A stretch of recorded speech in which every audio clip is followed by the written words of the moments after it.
जय श्री राम दोस्तों, कैसे हैं आप सब। आशा करती हूँ आप सब बहुत अच्छे होंगे।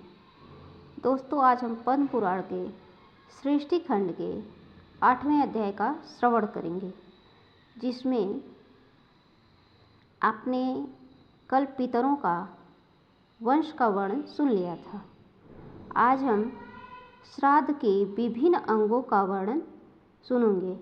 दोस्तों, ये अध्याय बड़ा था, इसलिए मैंने 2 भाग में इसको सुनाया है। आधा कल सुनाया था और आधा आज सुना रही हूँ। दोस्तों, भीष्म जी प्रश्न कर रहे हैं और पुलस्त्य जी उसका उत्तर दे रहे हैं। आइए हम कथा श्रवण करते हैं। भीष्म जी ने कहा, ब्रह्मवेत्ताओं में श्रेष्ठ पुलस्त्य जी, आपके मुँह से यह सारा विषय सुनकर मेरी इसमें बड़ी भक्ति हो गई।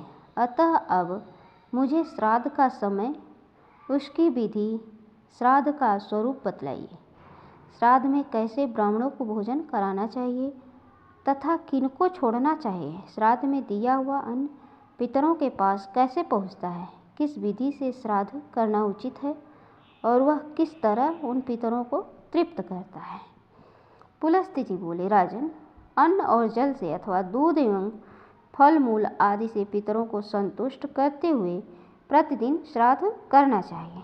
श्राद्ध 3 प्रकार का होता है, नित्य, नैमित्तिक और काम्य। पहले नित्य श्राद्ध का वर्णन करता हूँ। उसमें अर्घ्य और आवाहन की क्रिया नहीं होती, उसे अदैव समझना चाहिए। उसमें विश्व देवों को भाग नहीं दिया जाता। पर्व के दिन जो श्राद्ध किया जाता है उसे पाड़व कहते हैं।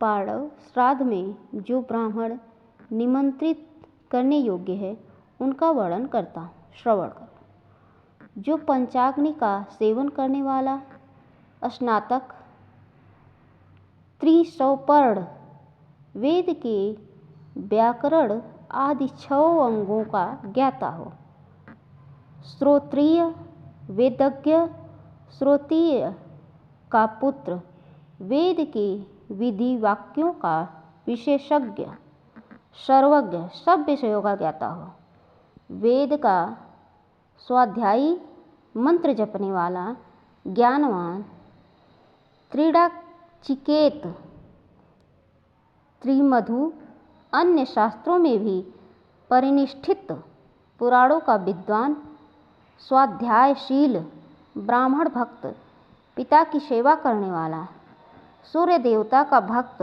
वैष्णव, ब्रह्मवेत्ता, योग शास्त्र का ज्ञाता, शांत, आत्मज्ञ, अत्यंत शीलवान तथा शिव भक्ति परायण हो, ऐसा ब्राह्मण श्राद्ध में निमंत्रण पाने का अधिकारी है। ऐसे ब्राह्मणों को यत्नपूर्वक श्राद्ध में भोजन कराना चाहिए। अब जो लोग श्राद्ध में वर्जनीय हैं उनका वर्णन सुनो। पतित का पुत्र, नपुंसक, चुगलखोर और अत्यंत रोगी, ये सब श्राद्ध के समय धर्मज्ञ पुरुषों द्वारा त्याग देने योग्य हैं। श्राद्ध के पहले दिन अथवा श्राद्ध के ही दिन विनयशील ब्राह्मण को निमंत्रित करें। निमंत्रण दिए हुए ब्राह्मणों के शरीर में पितरों का आवेश हो जाता है। वे वायु रूप से उनके भीतर प्रवेश करते हैं और ब्राह्मणों के बैठने पर स्वयं भी उनके साथ बैठे रहते हैं। किसी ऐसे स्थान को जो दक्षिण दिशा की ओर नीचा हो, गोबर से लेपकर वहाँ श्राद्ध आरंभ करें अथवा गौशाला में या जल के समीप श्राद्ध करें। आहिताग्नि पुरुष पितरों के लिए चरु खीर बनाए और यह कहकर कि इससे पितरों का श्राद्ध करूँगा, वह सब दक्षिण दिशा में रख दें। तदंतर उसमें घृत और मधु आदि मिलाकर अपने सामने की ओर 3 निर्वापस्थान पिंड दान की वेदियाँ बनाएं। उनकी लंबाई 1 बित्ता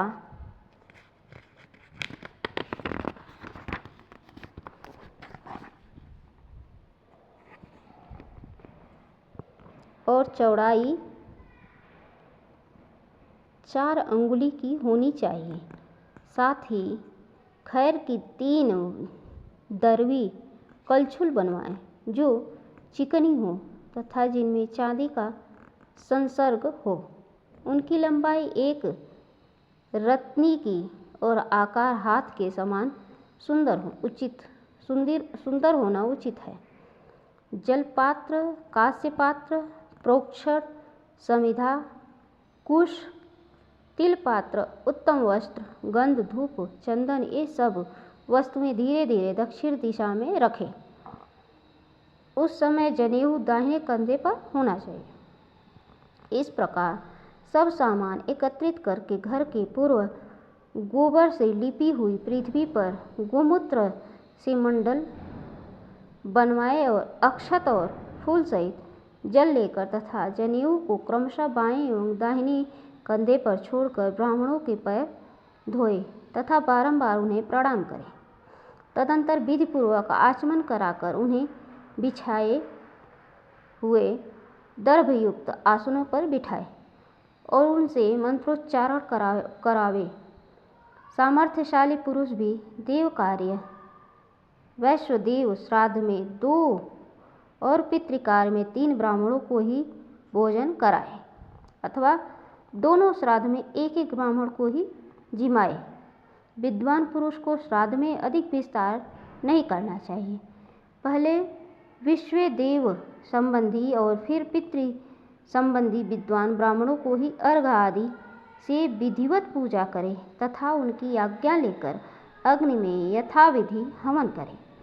विद्वान पुरुष गोय सूत्र में बताई हुई विधि के अनुसार घृत युक्त चरु का, खीर का अग्नि और सोम की तृप्ति के उद्देश्य से समय समय पर हवन करें। इस प्रकार देवताओं की तृप्ति करके वह श्राद्ध करता श्रेष्ठ ब्राह्मण साक्षात अग्नि का स्वरूप माना जाता है। देवता के उद्देश्य से किया हो जाने वाला हवन आदि प्रत्येक कार्य जनेऊ को बाएं कंधे पर रखकर ही करना चाहिए। तत्पश्चात पितरों के निमित्त करने योग्य पर्युषण, सेचन आदि सारा कार्य विज्ञ पुरुष को जनेऊ को दाएं कंधे पर करके अपसभ्य भाव से करना उचित है। हवन तथा विश्व देवों को अर्पण करने से बचे हुए अन्न को लेकर उसके कई पिंड बनावे और एक पिंड को दाहिने हाथ में लेकर तिल जल के साथ उसका दान करना चाहिए। संकल्प के समय जल पात्र में रखे हुए जल को बाएं हाथ की सहायता से दाएं हाथ में ढाल लेना चाहिए। श्राद्ध काल में पूर्ण प्रयत्न के साथ अपने मन और इंद्रियों को काबू में रखें और मात्सर्य का त्याग कर दें। पिंडदान की विधि इस प्रकार है। पिंड देने के लिए बनाई हुई वेदियों पर यत्नपूर्वक रेखा बनाएं। इसके बाद अवनेजन पात्र में जल लेकर उसे रेखांकित वेदी पर गिराएं। यह अवनेजन अर्थात स्थान शोधन की क्रिया है। फिर दक्षिणामुख होकर वेदी पर कुश बिछाए और एक एक करके सब पिंडों को क्रमशः उन कुशों पर रखे। उस समय पिता पितामह आदि में से जिसके उद्देश्य से पिंड दिया जाता है उस पितर के नाम, गोत्र आदि का उच्चारण करते हुए संकल्प पढ़ना चाहिए।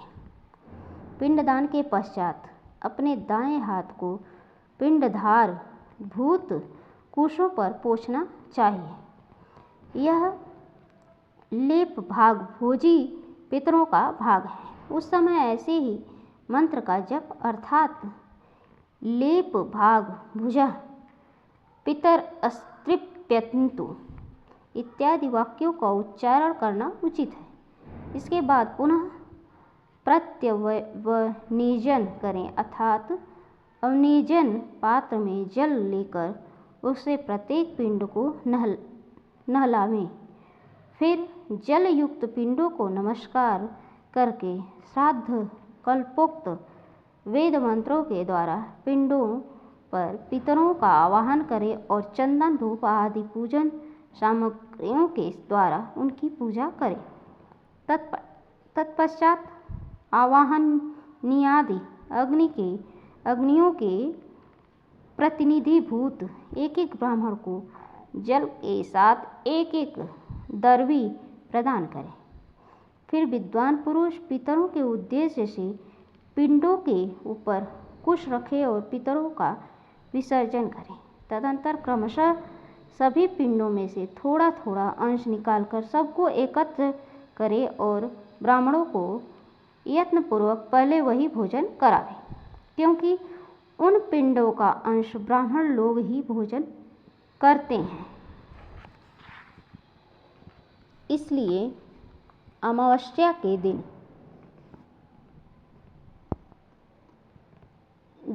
किए हुए पार्णव श्राद्ध को अनवार्य कहा गया है। पहले अपने हाथ में पवित्री सहित तिल और जल लेकर पिंडों के आगे छोड़ दें और कहें, येषां स्वधा अस्तु, ये पिंड स्वधा स्वरूप हो जाएं।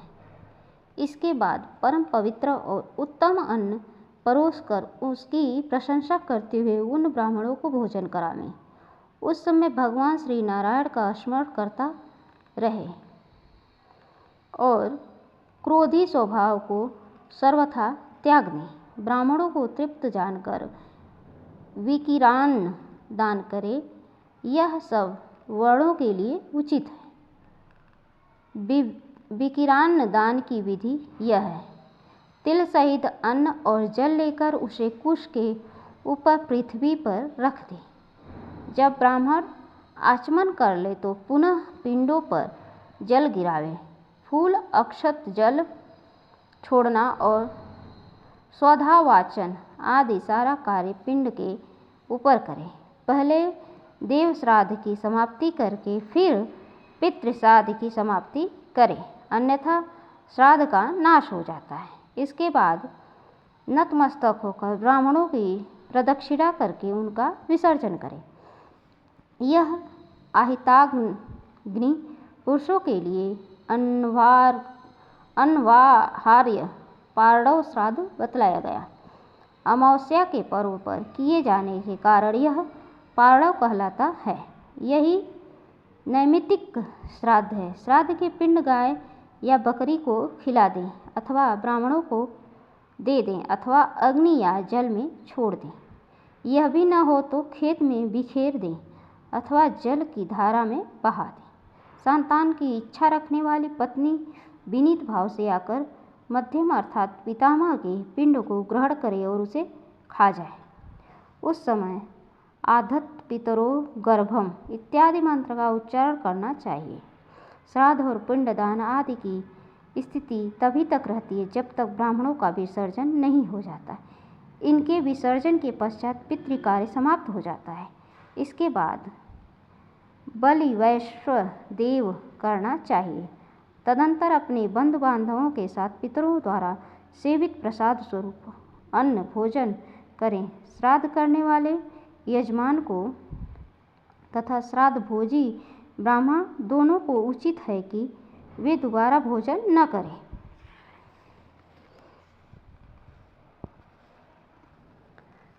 राह न चले, मैथुन न करे, साथ ही उस दिन स्वाध्याय, कलह और दिन में शयन, इन सब का सर्वथा त्याग करें।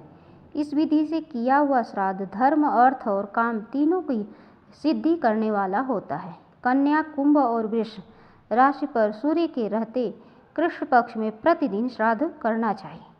जहाँ जहाँ सपिंडी करण स्वरूप श्राद्ध करना हो वहाँ अग्निहोत्र करने वाले पुरुष को सदा इसी विधि से करना चाहिए। अब मैं ब्रह्मा जी के बताए हुए साधारण श्राद्ध का वर्णन करूँगा, जो भोग और मोक्ष रूप फल प्रदान करने वाला होता है। उत्तरायण और दक्षिणायन के प्रारंभ के दिन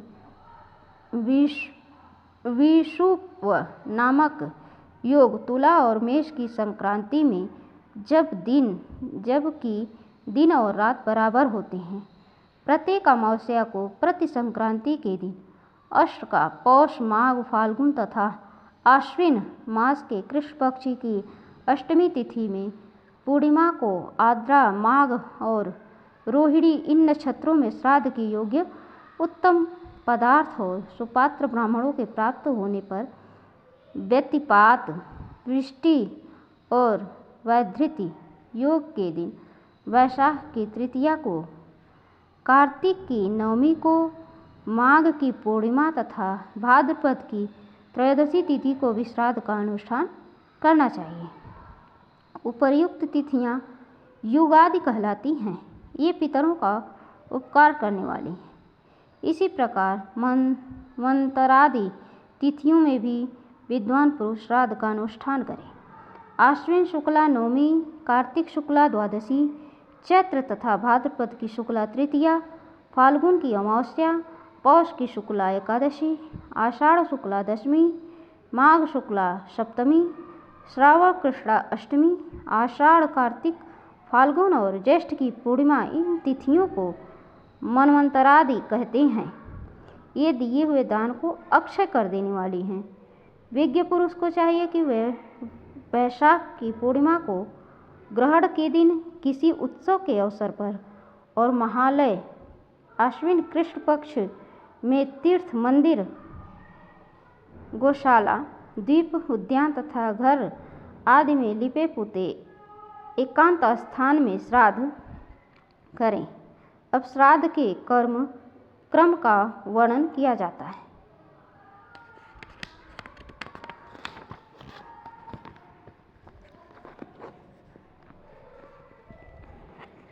पहले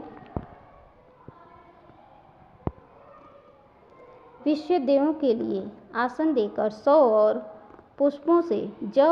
पुष्पों से उनकी पूजा करें। विश्व देवों के दो आसन होते हैं। एक पर पिता, पितामह आदि संबंधी विश्व देवों का आवाहन होता है और दूसरे पर माता महादीश संबंधी विश्व देवों का। उनके लिए 2 अर्घ्य पात्र सिकोरे या दोने जौ और जल आदि से भर दें और उन्हें कुश की पवित्री पर रखें। शनो देवीर्भिष्टय इत्यादि मंत्र से जल तथा यवो असि इत्यादि के द्वारा जौ के दोनों को उन पात्रों में छोड़ना चाहिए। फिर गंध पुष्प आदि से पूजा करके वहाँ विश्व देवों की स्थापना करें और विश्व देवास इत्यादि 2 मंत्रों से विश्व देवों का आवाहन करके उनके ऊपर जौ छोड़ें। जौ छोड़ते समय इस प्रकार कहें: जौ, तुम सब अन्नों के राजा हो। तुम्हारे देवता वरुण हैं। वरुण से ही तुम्हारी उत्पत्ति हुई है। तुम्हारे अंदर मधु का मेल है। तुम संपूर्ण पापों को दूर करने वाले पवित्र एवं मुनियों द्वारा प्रशंसित अन्न हो। फिर अर्घ्य पात्र को चंदन और फूलों से सजाकर या दिव्या आपह इस मंत्र को पढ़ते हुए विश्व देवों को अर्घ्य दे। इसके बाद उनकी पूजा करके गंध आदि निवेदन कर पितृयज्ञ पितृश्राद्ध आरंभ करें। पहले पिता आदि के लिए कुश के 3 आसनों की कल्पना करके फिर 3 अर्घ्य पात्रों का पूजन करें। उन्हें पुष्प आदि से सजावे। प्रत्येक अर्घ्य पात्र को कुश की पवित्री से युक्त करके शनो देवीर भीष्ट्य इस मंत्र से सब में जल छोड़े। फिर तिलो असि सोम देवत्यो इस मंत्र से तिल छोड़कर बिना मंत्र के ही चंदन और पुष्प आदि भी छोड़े। अर्घ्य पात्र पीपल आदि की लकड़ी का, पत्ते का या चांदी का बनवाए अथवा समुद्र से निकले हुए शंख आदि से अर्घ्य पात्र का काम ले। सोने, चांदी और तांबे का पात्र पितरों को अभिष्ट होता है। चांदी की तो चर्चा सुनकर भी पितर प्रसन्न हो जाते हैं। चांदी का अर्थात चांदी का दर्शन अथवा चांदी का दान उन्हें प्रिय है। यदि चांदी के बने हुए अथवा चांदी से युक्त पात्र में जल भी रखकर पितरों को श्राद्ध पूर्वक दिया जाए तो वह अक्षय हो जाता है। इसलिए पितरों के पिंडों पर अर्घ चढ़ाने के लिए चांदी का ही पात्र उत्तम माना गया है। चांदी के भगवान श्री शंकर के नेत्र से प्रकट हुए हैं, इसलिए वह पितरों को अधिक प्रिय है। इस प्रकार उपयुक्त वस्तुओं में से जो सुलभ हो उसके अर्घपात्र बनाकर उन्हें ऊपर बताए हुए अनुसार जल, तिल और गंध पुष्प आदि से सुसज्जित करो। तत्पश्चात या दिव्या आपः इस मंत्र को पढ़कर पिता के नाम और गोत्र आदि का उच्चारण करके अपने हाथ में कुश ले लें। इस प्रकार कहें, पितॄन् आवाहयिष्यामि, पितरों का आवाहन करूँगा। तब निमंत्रण में आए हुए ब्राह्मण तथास्तु कहकर श्राद्धकर्ता को आवाहन के लिए आज्ञा प्रदान करें। इस प्रकार ब्राह्मण की अनुमति लेकर उषंत्वा धीमहि आयन्तु नः पितरः, इन 2 ऋचाओं का पाठ करते हुए वह पितरों का आवाहन करें। तदंतर या दिव्या आपः इस मंत्र से पितरों को अर्घ देकर प्रत्येक के लिए गंध पुष्प आदि पूजोपचार एवं वस्त्र चढ़ावे तथा पृथक पृथक संकल्प पढ़कर उन्हें समर्पित करें। अर्घदान की प्रक्रिया इस प्रकार है। पहले अनुलोम क्रम से अर्थात पिता के उद्देश्य से दिए हुए अर्घपात्र का जल पितामह के अर्घपात्र में डालें और फिर पितामह के अर्घपात्र का सारा जल प्रपितामह के अर्घपात्र में डाल दें। फिर विलोम क्रम से अर्थात प्रपितामह के अर्घपात्र को पितामह के अर्घपात्र में रखें और उन दोनों पात्रों को उठाकर पिता के अर्घपात्र में रखें। इस प्रकार तीनों अर्घपात्रों को एक दूसरे के ऊपर करके पितामह पिता के आसन के उत्तर भाग में पितृभ्यः स्थानमसि ऐसा कहकर उन्हें लुढ़का दें, उलट कर रख दें। ऐसा करके अन्न परोसने का कार्य करें। परोसने के समय भी पहले अग्नि कार्य करना चाहिए, अर्थात थोड़ा सा अन्न निकालकर अग्नये कव्यवाहनाय स्वाहा और सोमाय पितृमते स्वाहा इन 2 मंत्रों से अग्नि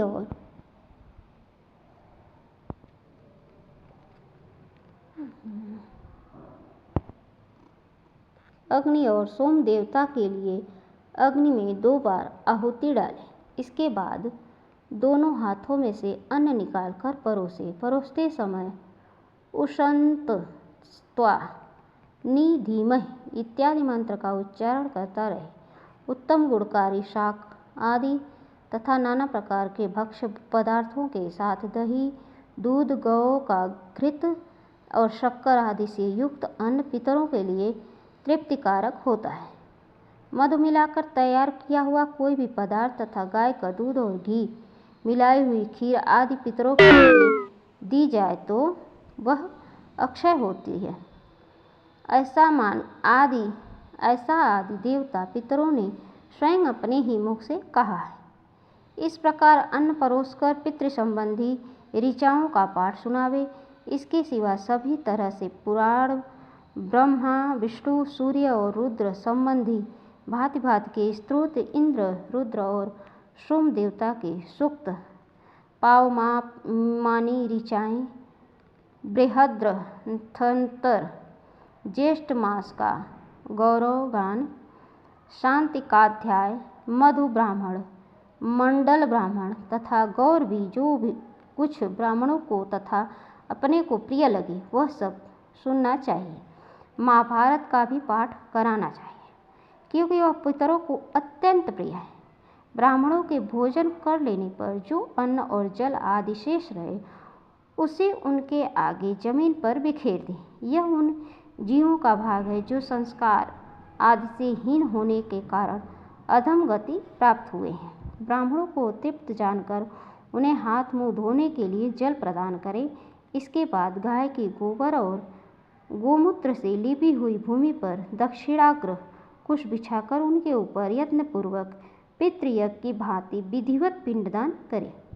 पिंडदान के पहले पितरों के नाम गोत्र का उच्चारण करके उन्हें अवनेजन के लिए जल देना चाहिए। फिर पिंड देने के कारण पिंडों पर प्रत्यवेजन का जल गिराकर उन पर पुष्प आदि चढ़ाना चाहिए। सभ्य का विचार करके प्रत्येक कार्य का संपादन करना उचित है। पिता के श्राद्ध की भांति माता का श्राद्ध भी हाथ में कुश लेकर विधिवत संपन्न करें। दीप जलावे, पुष्प आदि से पूजा करें। ब्राह्मणों के आचमन कर लेने पर स्वयं भी आचमन करके एक बार सबको जल दे। फिर फूल और अक्षत देकर तिल सहित अक्षयोदक दान करें। फिर नाम और गोत्र का उच्चारण करते हुए शक्ति के अनुसार दक्षिणा दे। गौ, भूमि, सोना, वस्त्र और अच्छे अच्छे बिछौने दे।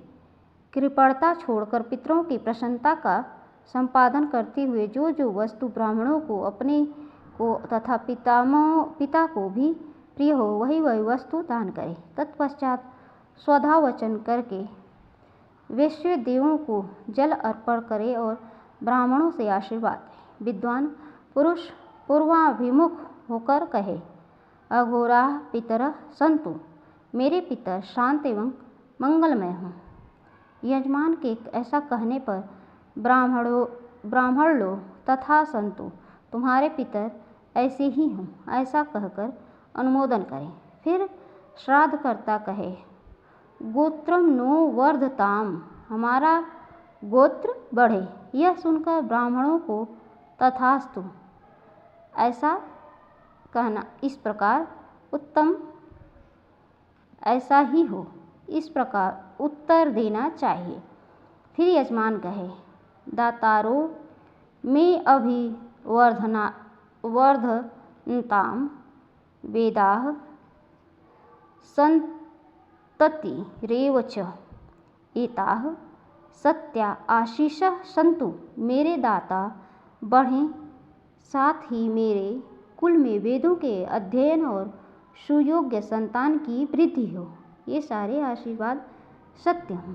यह सुनकर ब्राह्मण कहे, संतु सत्या आशीषः, ये आशीर्वाद सत्य हों। इसके बाद भक्तिपूर्वक पिंड को उठाकर सूंघे और स्वस्ति वाचन करे। फिर भाई बंधु और स्त्री पुत्र के साथ दक्षिणा करके 8 पग चले। तदंतर लौटकर प्रणाम करे। इस प्रकार श्राद्ध की विधि पूरी करके मंत्रवेत्ता पुरुष अग्नि प्रज्वलित करने के पश्चात बलि वैश्व देव तथा नैतिक बलि अर्पण करें। तदंतर भृत्य, पुत्र, बांधव तथा अतिथियों के साथ बैठकर वहीं अन्न भोजन करें जो पितरों को अर्पण किया गया हो। जिसका यज्ञोपवीत नहीं हुआ है ऐसा पुरुष भी इस श्राद्ध को प्रत्येक पर्व पर कर सकता है। इसे साधारण या नैमित्तिक श्राद्ध कहते हैं। यह संपूर्ण कामनाओं को पूर्ण करने वाला है। राजन, स्त्री रहित या विदेशास्थित मनुष्य भी भक्तिपूर्वक हृदय से इस श्राद्ध का अनुष्ठान करने का अधिकारी है। यही नहीं, शूद्र भी इसी विधि से श्राद्ध कर सकता है। अंतर इतना ही है कि वह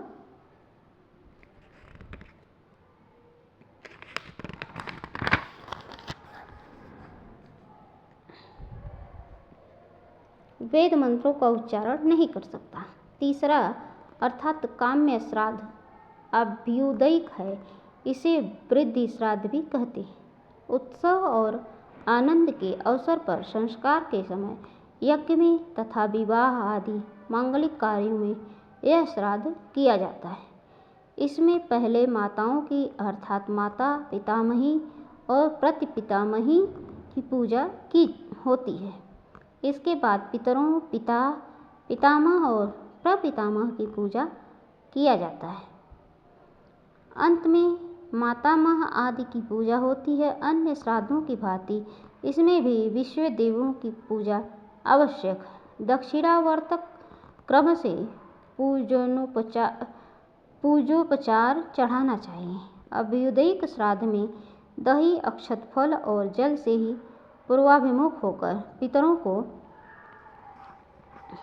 पिंडदान दिया जाता है।